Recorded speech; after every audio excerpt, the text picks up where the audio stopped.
Alright, when we got all the used parts for the Breda Garand, one of the things I needed was a milled trigger guard. So a used one arrived, but it was in less than nice condition. So being that I'm running out of time and I haven't got time to find another one and order it and blah blah blah, I had the edges build up with TIG weld to try and beef it back up. It was pitted along its outer edges, and somebody had already played with it and filed it and diddled with it, and it just looked like crap. So I went ahead and had it welded just to have it built up a bit and see if I can get this camera to focus. So I just want to show you how detailed, once again, this welding can be. I'll just get this camera to focus in a little bit, and you'll be able to see what I'm talking about here. It's just quite amazing how the weld is so tiny. Just not getting any cooperation with my camera here. Let's move over. The lighting's a little better. Move over here, and maybe, yeah, there you can start to see what I mean about some fine welding. See those little strips, little vertical beads of weld? You can see how many there are there, building that whole edge up, both edges actually. That's some pretty fine welding. Same with on the inside. Built that back up. So now I got some meat to work with. He built it out a little bit too by a few thou. So I've got lots of meat there to work with. So now I'm going to go ahead with my file and file that, and we'll have a good looking trigger guard by the time we're done. But it's a bit of an extreme measure to go to, but if we just could get trigger guards easier, then I wouldn't have to mess with this. But anyway, it's good practice, and it gives you a chance to see what can be done. You know, a Garand trigger guard is not worth much.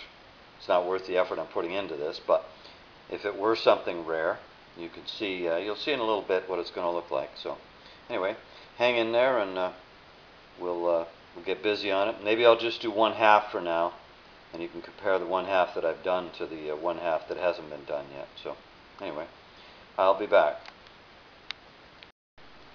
Well, we've almost got all of our welds filed. On the one side, like I say, I just wanted to do the one side just to show you kind of a before and after. So it ain't going to take much more filing. It's just a little bit of the few of the ridges, the lines of his welding left. But another couple thou, and I'll have this shaved off nice and level. Then I'll just work on the inside, get the inside, and then I'll do the outside edge. Make sure the outside edge is the right width. So anyway, I'll go ahead and get this spot finished, and you can have a look at it. Alright, so we're about 90%. I just wanted to stop and show you. Just got a little tiny bit right there. You see the edge of his weld. A little bit right there. You just have to get rid of it. About one more stroke with the file, or 2 more strokes, and she'll be done. But you can see everything else is coming in nice and flush. It's all blending in. Once again, I've covered this side to protect it, because I don't want to do this side just yet. I want to show you before and after. So anyway, just a few more files. You can see almost just as the slightest edge right here. Just get that filed away, and then you won't be able to even tell we were there. Alright, so we're back. We've got that edge there totally filed flush now. There's no more weld at all along that edge like there is here.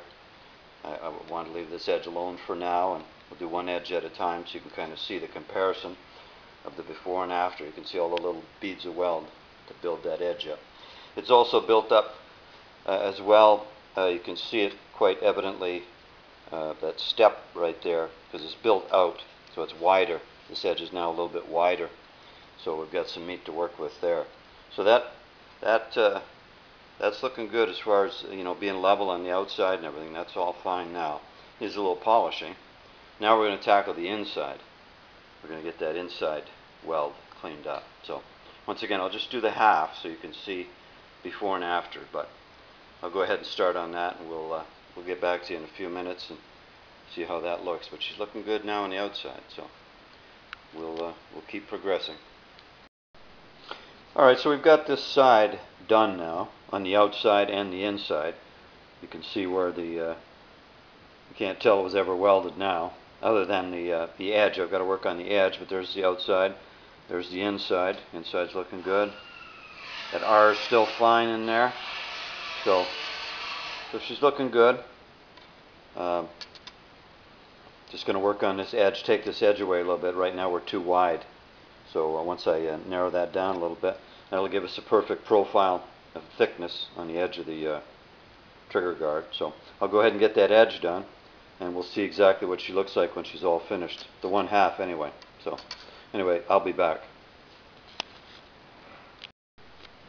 So there's 1/2, one side, completely finished.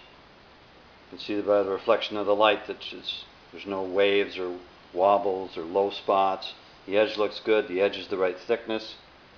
It all looks good. The inside is good. I just want to show you, what can be saved if it has to be. Once again, Garand part, no big deal, but same principle applies, whether it's a Garand part or a Spencer part or who knows. Anyway, I'm going to go ahead and get the other side done, and then I'll show you what the finished trigger guard looks like. But anyway, it's coming along good. Thanks. Alright, so here's the finished product. I finished it in 100 grit.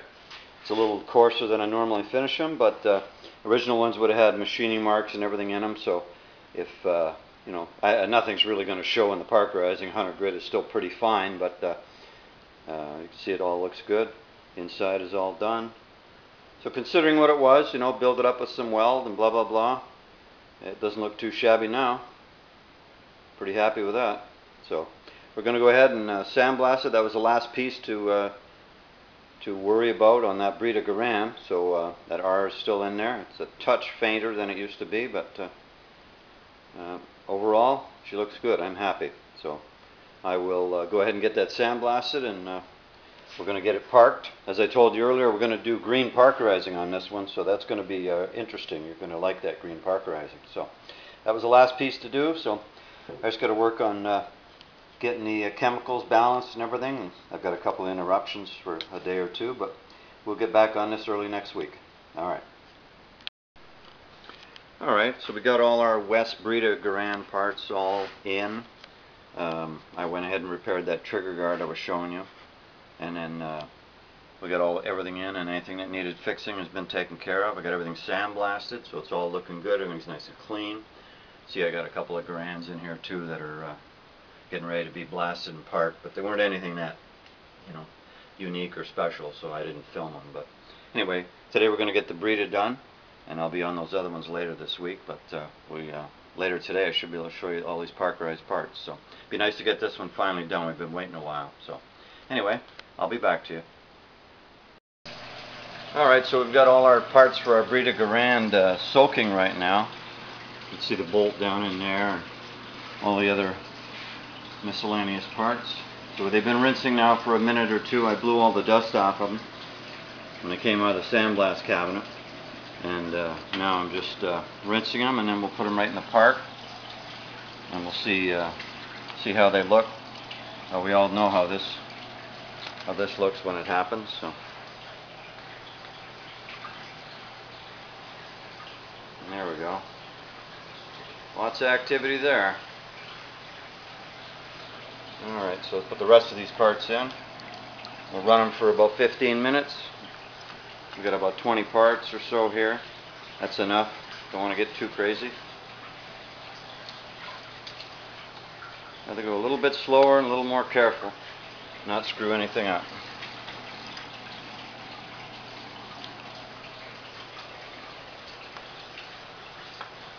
Alright, that'll do for now.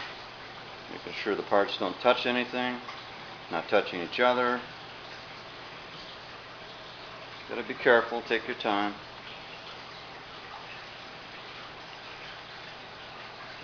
It's looking good already. Love that Parker Lubrite. Look at that bolt. It's fizzing away. Alright, so we're going to let these sit for 15 minutes, and we'll see how they come out. Alright, so our Breda parts have been cooking now for about 7-8 minutes, well, almost 10 minutes actually. And you can see they're nice, rich, dark gray, almost black, some of them. So just shaking them a bit to keep the sediment off. The gas, part of that gas plug there, gas tube, you can see it didn't take much parkerizing, and that's normal, no big deal. But everything else is looking good. We've got a bunch more parts to do yet, but I just do a few at a time. I don't want to get too crazy. So anyway, that's all looking good. We're going to check back here in about 5 minutes and see. They should be all done by then. So see how they look. All right, so it's been 15 minutes now, and everything looks really good. I'm going to pull them out of the parkerizing and put them in my rinse tank. I use an overflowing rinse tank, a bottom-fed overflowing rinse tank. That way I'm assured I always got nice clean water running through here. I don't want to get any contaminants. To get good parkerizing, you got to be clean. It's practically like brain surgery if you want good results, consistent results. Yeah, we could work out of a bucket off the floor and stuff like that, but I don't know, I just would rather do it this way. I mean, I do it for a living, so I got to have a little bit better equipment than some do-it-yourselfers. But anyway, so there's all our parts. They can neutralize now for a few minutes. That cold water will neutralize all that phosphoric acid. But they look good. I'm real happy. Everything looks good. Nice dark gray. So, yeah. All right. And we'll rinse these. We're going to get another batch of parts going as soon as I get these off the wires and stuff. I don't do that many parts at a time. That's enough. And we'll see how they look. Alright, so our Breda is all parked. Everything came out really, really nice and dark, almost black. I run my parkerizing very hot as I can make it, and I enrich it with a little bit of iron, and that helps blacken it even more. So everything came out nice and dark and even. There's no splotchiness or unevenness in any of the parts. Of course, once again, the gas tube parts, I park them, I blast them and I park them. They don't really take much parkerizing, but they take a little bit. And so we could always just leave them alone. I oil them and they come out, kind of a medium gray color. They don't look too bad. So some guys paint them black, and I could do that too, but I just usually leave them like that unless the customer requires otherwise. So this is the one we were waiting on a lot of parts. There's that trigger guard that I spent all that time rebuilding. If you remember that one correctly, that's that one with the got the R in it. The R's a little weaker than it used to be, but it's in there. But she's looking good now. You can't ever tell it was all welded and screwed up. So that's done. Got all our parts. Just got to glass bead all the springs. I like to clean all the springs up and get that done. But everything else came out nice. This customer wasn't concerned with me eliminating any machining marks or anything like that, so you're still going to see some of that in some of these parts. But that's okay, that's completely acceptable. We had talked about doing green parkerizing on this particular job. The customer and I had talked about it, and I might have even mentioned it in an earlier video. But they developed a problem with getting one of the chemicals. We waited almost 2 months for a final word from the chemical company, and they finally came down with the with no, they couldn't get it anymore. So we ended up doing it just in standard Parco Lubrite, which is what Colt used in World War II. And you can just see how rich. I'm just going to grab this, get under some light, just see how nice and rich that color is. I mean, it's just beautiful, absolutely beautiful. No issues at all. Comes out nice and even, and like I say, running it nice and hot and adding iron really darkens it. So that's near black, really. And it looks really good on these. So barrel came out nice. That's that new barrel, that 308 barrel that I installed. So we still have to test fire this. So I'll probably do that today. Just finishing up the wood now. So this puppy should be done and shipped out early next week. Another few days, 2, 3 days, 4 days. We should have this one all done. That's that op rod we got. We got a lot of new parts for this thing, a lot of replacement parts. A lot of them were pitted and in bad shape. There's that trigger guard. It was fairly pitted, but I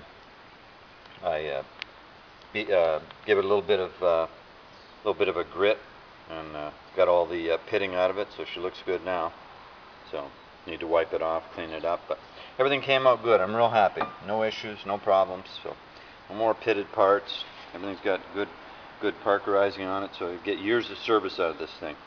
So alright, so I'm going to get it assembled, and then we can have a little review of it and see how the finished product turned out. But I'm liking it so far.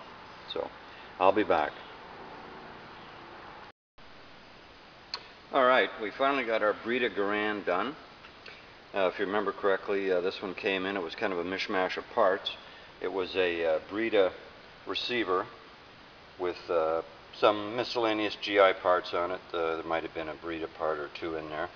But a lot of the internals were rusty and a lot of things were pitted. It wasn't really a real good example. So I gave him a list of what we needed, and he went and got everything I requested. So a couple pieces needed to be a little bit of fixing up done to them. They needed a little bit of weld. We had some pitting on a couple of replacement pieces, but overall it turned out pretty good.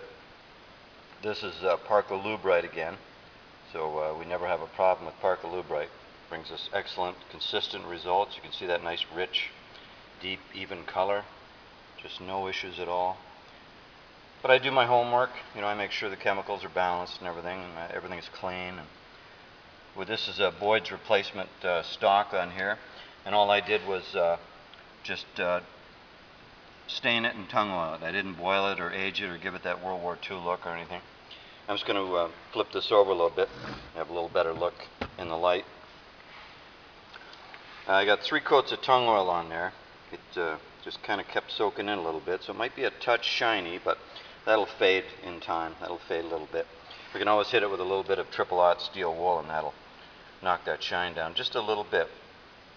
But other than that, just kind of getting close here, and you can see some of the details. Everything looks good. I'm going to take it nice and slow. You can see all that nice parkerizing. It's very even and consistent. Like I say, most of the parts he sent me were in pretty good shape other than a couple pieces. So a little bit of oil right there. I'm just clean that up. That's better. And so the wood, everything looks good. Here's that gas tube. I just left it bare. I just sandblasted it. I put it in the parking solution, and you know, it takes a minor little bit of it, not much. It's got so much nickel in it that it won't take much. But that's that 308 replacement barrel. It's a Criterion barrel, I came to find out. I wasn't sure what the CBI stood for, but it's Criterion. My apologies.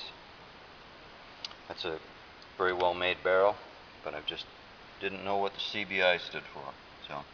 So she's complete now. There's no missing parts. We got everything that was missing. All the swing swivels, everything looks good. So like I say, that stock looks really good. There's that trigger housing that was pretty pitted. So I filed all the pitting out, and then I went ahead and I finished it in 100 grit. I give it a little bit of a brushed finish. Let me see if I can. You probably can't see any of it, but it looks good now. There's no more pitting. And then that was that trigger guard right there that had the issues on it. We had it. We had it welded, and let me just clean a little bit of oil off there. That's better. So that's the one we had all welded and annealed and heat treated, and it really came out nice. We had to build up the edges of it, but it looks really good. Everything looks good. We put a reproduction butt plate on there. Of course, that came out good too. No issues. Everything looks good. So, yeah, overall, I'm happy. I've test fired it. She runs like a top. So, let's have a look at the other side here. Look at some of those original markings. Oh, some sweat. It's hot today. It's 101 degrees outside today right now. So she's a real hot one. Anyway, that's all our Breda markings. Everything looks good. Nothing. I didn't have to do any metal work or anything on this. Didn't have any. The receiver didn't have any pitting or issues. So the receiver's just the way it was. I just sandblasted it and parkerized it. So once again, you can see that nice even Parco-Lubrite finish. Nice, consistent, no problems. That's as close to World War II as we can get. That's what I say. I use Parco-Lubrite, which is what Colt used. So We can get you some pretty close World War II results that way. So, when we change this ferrule and bands that we changed, got some used ones. There's our gas tube again. So, overall, I'm happy. Like I say, maybe the wood's a touch shiny, maybe, but that's not a big issue. That's easy to fix. I'd rather have it too shiny than too dull. We can always knock a little shine off. But anyway, so everything looks good. I'm happy. I'm going to ship it up. I'll pack it up and ship it to the customer. This one's from Regina, Saskatchewan. And it's been here a little while. We were waiting on parts, and then we were also waiting on... we were going to do this one in my green, my World War II green parkerizing. But I couldn't get the chemical. We waited almost 2 months for final word on whether we could get the chemical or not. Because first they said we could, and then they said they couldn't, and then blah blah. And finally they said we couldn't. So we had to just do it in the standard gray parkerizing. But that's fine. That's really what it was when it was new. This is what it would have looked like when it was new. The green tint that a lot of them get is supposedly from exposure to cosmoline and things like that. So, and we, if you remember correctly, really almost everything on this is GI, except for the receiver. The receiver's Breda, but everything else is GI. So it's all looking good. Everything looks nice. So, anyway, that's about it. I'm going to wrap it up and ship it off, and we'll see how the customer likes it. I think he'll be happy. I think we got ourselves a pretty good representation now of the most famous battle rifle. So, do a lot of these. I got 7 in the shop right now. Got 6 more of them on the go right now. So, get this one out of here tomorrow, and got a couple probably going out next week. So, but anyway, she looks good. I'm glad everybody enjoyed it. It was fun doing it. Took a little longer than I planned on, but that's okay. We got her done, and he'll be happy. It was worth the wait. So, I'm going to sign off for now, but thanks again, and we'll catch you on the next one.